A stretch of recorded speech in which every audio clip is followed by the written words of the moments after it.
All right, Eel Nerds, episode 120, and look at that dramatic scene unfolding in front of the New York Stock Exchange. All the investors are drowning in inflation while I have figured out how to escape inflation and make money doing it using tips. I will spend a good chunk of this episode trying to understand tips and seeing whether it is appropriate for the second quarter of 2024. Well, we are at 305 subscribers. Thank you for your support about a year and a half into our journey. Please remember to use our playlist if you are new, and it will organize the whole show. And finally, please remember that I do not have any magical powers, and so check anything you see or hear on the show. Agenda for today, we'll take a quick temperature check and we'll have some arguments, a healthy debate for and against tips, do some observations on the inflation and the economic cycle, the interrelationship between them, and then I'll share what I am doing as my next steps. Well, let's look at the markets. The first 2 weeks of April looked like a crash and burn. Oh my goodness, the market finally is awakening and understanding that there is this thing called an inflation. Just kidding. The second half of April said, no, not really worried about it. In the meanwhile, my portfolio doesn't really blink. It just keeps going up. Not the crazy high pace, but slowly but surely. And there is a reason why my portfolio does this. And some of you who have seen prior episodes know that I am extremely tilted towards fixed income and short-term, short duration fixed income. And so those generally don't have huge fluctuations and they are a steady climb upward. I do have a really small investment in equities, and there I only own value stocks. And so I'll talk to you a little bit more about value stocks. The previous episode, episode 119, I sometimes call myself a blind squirrel because even I can find a nut once in a while. We did a value Superbowl and said TeeKay Tankers is the winner a week ago before their earnings came out. And their earnings just came out. Let's take a peek. TeeKay Tankers is an Uber for oil and natural gas, if you want to think about them that way. And what TeeKay Tankers told us in their previous quarterly report is that their Uber is traveling longer distances and they are able to charge more money per mile. And so if your Uber goes longer distances and you can charge more money per mile, guess what? You can use all the excess profits to pay off debt. They now have $0 in debt. And they have so much additional free cash that they just declared a $2 special dividend. Thank you, TeeKay Tankers. And the 25 cents ordinary dividend. And they think the next 8 or 9 months in 2024, the next 12 months will generate a free cash flow yield of 22%. That is absolutely stunning. Having said that, you can start drinking your own Kool-Aid and trying to retire on TeeKay Tankers. I will still be putting them through my filters, and if their price appreciates faster than their cash flow, I will dump them. And I'm going to stay true to my core beliefs. But this time, TeeKay Tankers was a great buy. Thank you. So let's go on to tips, whether we should or should not buy them. And I'm going to base my discussion on a very simple personal reflection. If I had a day job and the day job paid a salary and my fixed income portfolio made 5.5%, the prevailing rate on treasuries, then can I just say, kumbaya, I don't need to worry at all? And I read a couple of articles that said, what if inflation goes to 9%? How is that going to work out for you? And the author of both of those articles is Mr. John Reckenthaler at Morningstar Investment Research. And so that is what I thought I would share with you. So the two articles, one is Reckenthaler's critique of Bill Gross. Bill Gross is an investor. He has his own proprietary funds, and he says, stay clear of everybody else's bond funds. Let me tell you how I can help you. I want to believe Bill Gross. Seems like a very interesting strategy there. I stay clear of bond funds. I also don't invest in Bill Gross's funds. And then Mr. Reckenthaler says, and by the way, I also would like for you to buy tips based on recommendations from Morningstar. And so I thought I would understand both of their perspectives. Well, the first is, Mr. Gross's article that says run from bond funds. And Mr. Gross says the only people who want you to buy bond funds or bond fund managers, and they make money, and this whole thing is a sham. And Mr. Reckenthaler says, yeah, there are bad actors, but there are people who give good advice. Hint, hint, probably Morningstar. And if you follow good advice, you can find good funds. And then Mr. Gross says, our nation has this huge appetite for debt. Debt is going to become higher, which means yield will become higher. If you bought a bond fund today, the bond prices will crash, so don't buy bond funds. And Mr. Reckenthaler says, yeah, you're right that, debt is pretty high, but we've been worried about high debt for a very long time. And, we've survived that. We'll survive this as well. And then Mr. Gross says, look, you can own high coupon treasuries. They pay 5.5, 5.8, whatever it is. And as long as your expenses are less than that yield and your income, you don't need to do anything else, just coast. And Mr. Reckenthaler says, ooh, be careful. What if rates go higher rather than lower? Be very careful. And I thought, oh my goodness, what am I going to do? And Mr. Gross concludes his article with, do not put your money into bond funds. And Mr. Reckenthaler says, well, not quite. Look at Morningstar Investment Research, pay us $100 a month or $400 a month, and we'll give you 5-star bond funds. And I really like tips. And this is what Mr. Reckenthaler says. I really like tips, and put your money there. And there are also other funds with a 5-star. I am not a Morningstar customer. I do not invest in Mr. Gross's funds either. So I thought I would learn more about tips myself. Quick refresher, here's how tips works. If you paid $1,000 and it gave a 0.25% yield, and if you sit there and say, how dare you give me a 0.25% yield, remember, tips always pays a very low yield. And that is the 0% inflation yield, as it is called.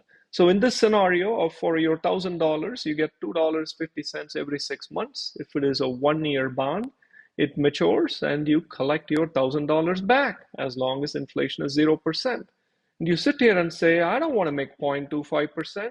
And you are reminded, but hey, here is where you make out like a bandit. If inflation is 10% at the end of the year, instead of giving you $1,000 back, we'll give you $1,100 back. Look at how smart you are.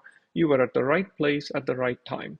Bottom line is, you accept a lower coupon now in exchange for protecting your purchasing power upon maturity. That's the game. Well, here is an actual, tips bond. The first thing you're going to note is that yield to maturity that is displayed for a tips bond assumes 0% future inflation.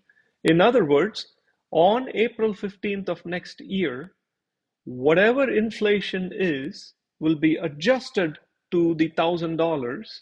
So this will give you a yield to maturity of 2.856% plus your premium when it comes back. Instead of $1,000, it may be $1,032 or whatever it may be. It will be bumped up by inflation. And because we don't know what the inflation is, Schwab says, I'm just going to show you the 0% inflation. But right now, inflation is hovering around 3%, 2.9%. If it continued a year later, then this would really be 2.8% plus 2.9%, give or take 5.8%, even though the current yield is this pitifully low number. That is the game. That is why you would buy tips, and that is what Mr. Reckenthaler recommends. So I thought I would look at an actual tip security, 912828, Z as in zebra, J as in jelly, the number 2. This is from Schwab. And you can buy it for 97.5 cents on the dollar or 975 for $1,000. It pays that whopping 0.125% interest. So again, you'd get $1.25 in coupons. And if inflation is 0% 12 months later, you get the $1,000 back. And you sit there and go, oh, I lost my shirt here. I could have gotten a much higher coupon. But hey, if inflation is 3%, it's more like you're getting 5.86%, which is, a tad bit higher than what you can make. But if inflation is 10%, look at all this extra money you can get. That is the general pitch, but you don't know what inflation is going to be in April 2025, and neither do I. And if instead there is some kind of a game-changing event, maybe the market crashes and inflation is negative, you lose your shirt. You don't even get the money you paid into it. And that is the risk of a TIPS security. So it's really not fixed income, it's variable income. So it makes me nervous. So what do?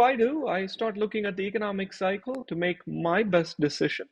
And to be clear, I am not a wealth management advisor. I have no product to pitch. I don't have a secret hedge fund. I don't need you to invest in anything I say or do. Do your own homework. So I started looking at the 5-year money supply and the 5-year CPI, and you can see that there is kind of sort of a relationship where when you increase money supply, inflation increases. When you take away money from the system, inflation decreases, and there is some time lag. And this is the 5-year chart, and there are exceptions. There are exceptions where you can put more money into the system and inflation did not happen. And those are when game-changing things came to the market. When the light bulb came in, 1870s, something like that, and when electrification happened in 1930s, during the dot-com era, for example, we were indeed able to put more money into the system that drove down employment costs. And that is the magic. If new money into the system is fostering innovation that decrease the cost of employment, that creates a magical effect where the magnificent bull market takes off, and it certainly did, going from '01 to '08, and even after '08, employment costs increased, but not by much, and we were able to see that you could put more money into the system and employment costs decreased. But once 2016 started, for various different reasons, we saw a different reality.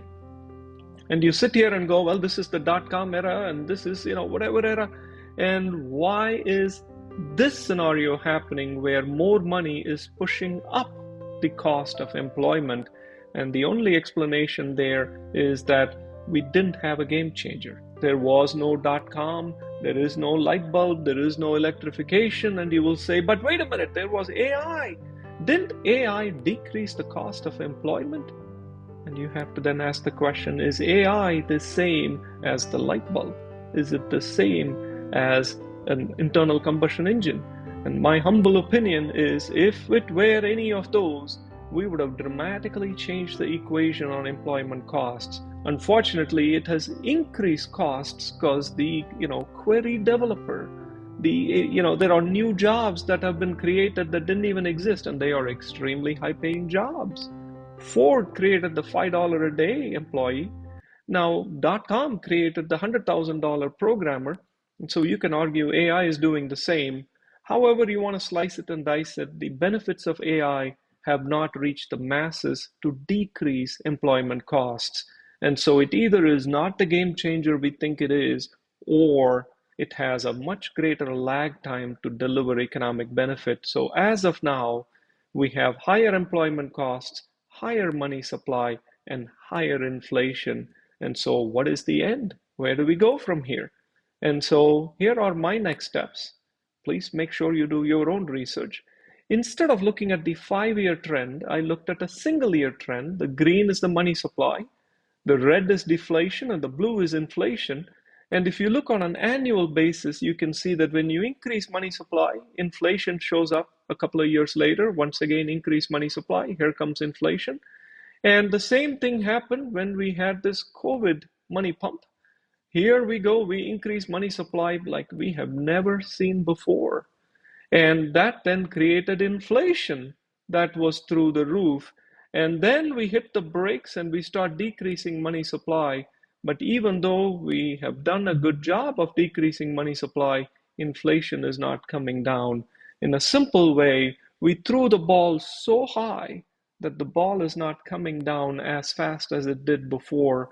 And so quite simply, the economy is behaving differently because we did something that is very aberrant. We threw a lot of money at the system, and just because we hit the brakes, we can't expect it to behave the same way. So where are the forks ahead for inflation? My humble opinion is that we're at 3% today. Between now and the election, I don't think there is going to be any big change. We're going to stay in this high interest rate environment. After that, if we look past the election, it's possible that we would have a market crash. Maybe, maybe not, but it is one of the possibilities.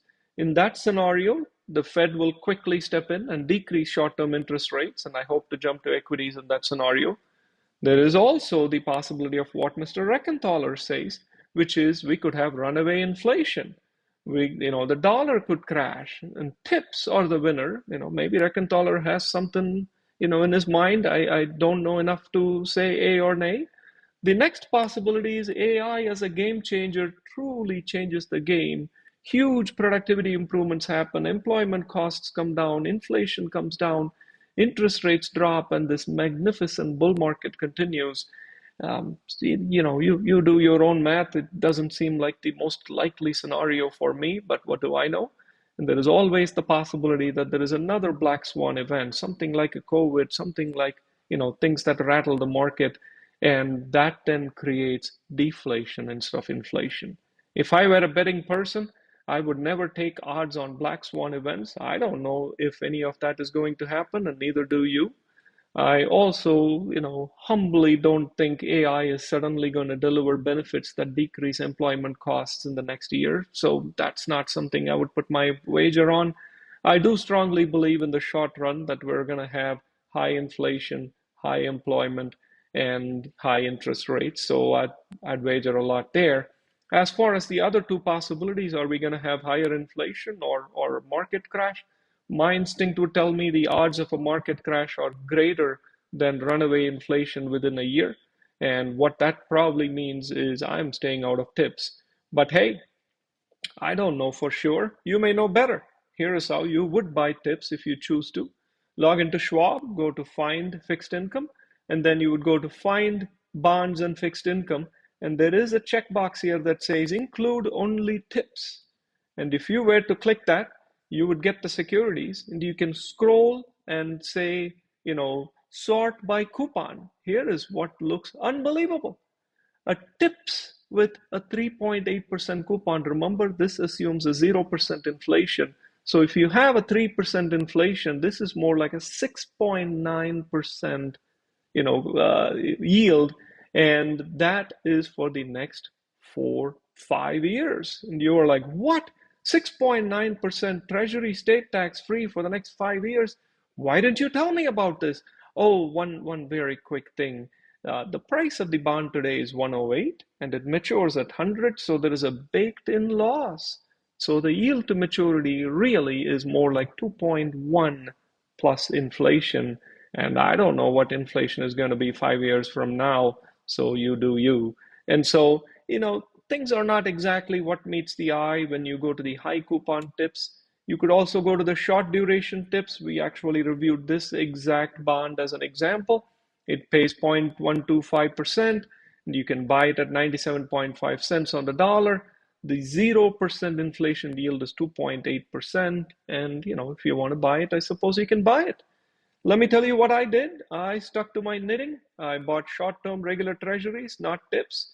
I bought more TeeKay Tankers before earnings came out, so I'm sitting pretty on those. I did buy a new one called BSM, Blackstone Minerals. This is not because it is a value superstar. I'm also chasing dividends, so I bought it only because there is a big dividend coming and the X date is approaching. I'm just going to sit on it for a couple of weeks. I did buy more Cal-Maine Foods. That is something that is near and dear to my heart. Outside of that, here is where my holdings are. I have TeeKay Tankers, a couple of preferred stocks, Cal-Maine Foods, Chord Energy, and the newcomer BSM for a temporary basis. You do you. I just want to make sure you know that even a broken clock is right twice a day. Don't trust me. Do your own research. And thank you for watching Yield Nerd.